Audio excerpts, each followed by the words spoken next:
We have cameras everywhere in your office. And a lot of strange guys. And they're pointing at you, these cameras. I know. This is your wheelhouse, right? I just hate this.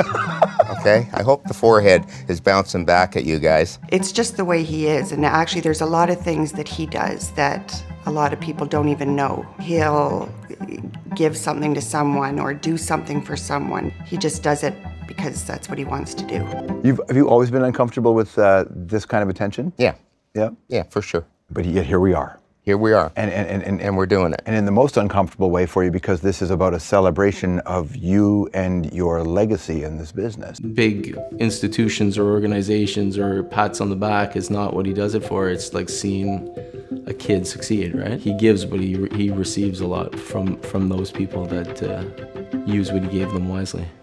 You know, my dad and I built a company from one radio station to however many we had at the end, and sold it. And at that point, he and I decided that we're going to start a foundation, and then I was going to start a music company to deal with the passion I have for Canadian artists. Right. So, well, it's very different, right? It's unique, and that's probably a word I'd describe Gary too, as unique, because it's a very unique enterprise. It's, you know, we're helping develop young Canadian artists through different ways. It was a huge dream of mine to be in the music industry or be able to do what I love and create music, and Gary kind of made that into a reality.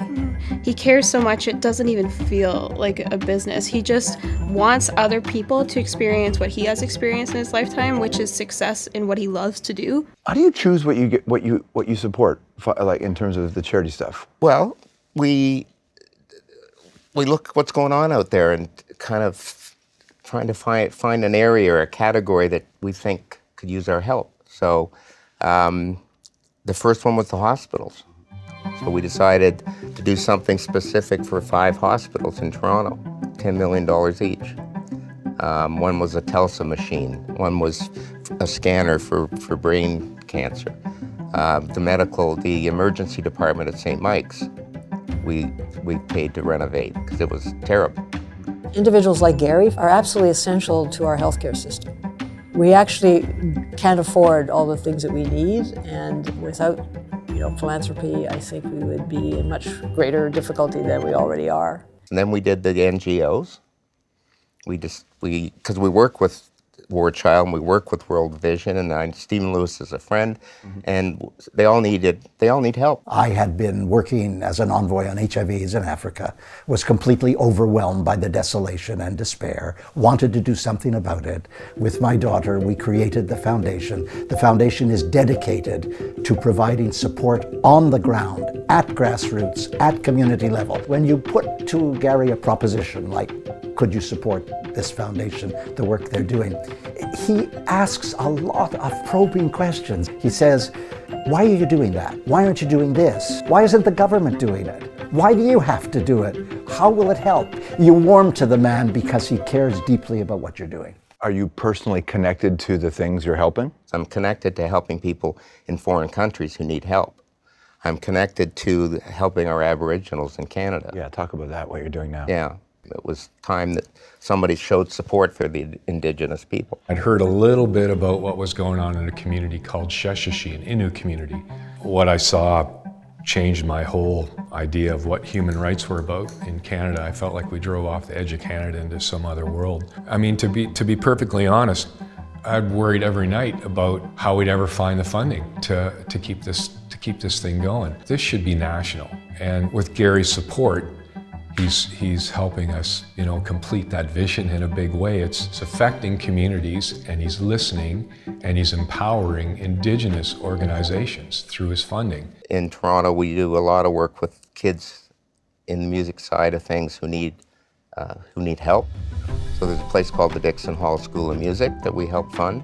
Gary helps build communities, which is so important in this day and age. I don't know how you would brand Gary's style of philanthropy, but I do know that it comes from the heart. Sarah McLaughlin has a music school in Vancouver that we've been supporting for the last 4 years. I think the work that Gary and the Slaight Foundation does for the greater good in our world is massive. We need philanthropists like that. We need people in the community who have that kind of money and power to help create positive change in the world. Gary Slaight created a scholarship program at Berkeley, which is a full tuition room and board scholarship that goes to a promising young musician from Canada. Most of these students could never have gone to Berkeley, or probably not even to college, were it not for this support.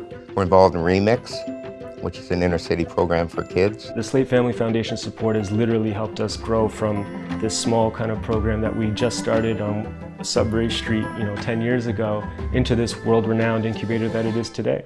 Are you the guy that leans on a lot of your rich friends now and says, come on, step up? Yep. Do they take your calls? Yeah, but some of them really piss me off. Really? Absolutely. Because of their inaction? Yeah. It's like, you know what? Do something. Right. You could get hit by a train tomorrow and that money's going to be wasted. So do something when you're alive to have an impact and appreciate it. Well, I lead by example, and then I get on the phone and say, you know what? Step up here. Yeah. What's your success rate on that? Yeah, not much. Is that shocking to you? Yeah. Yep. I'll keep working on that. Yeah. Especially also with all these people in this room tonight. Yeah. That's right. Okay? There's some wealth out there. There's a lot of wealth out there. Yeah.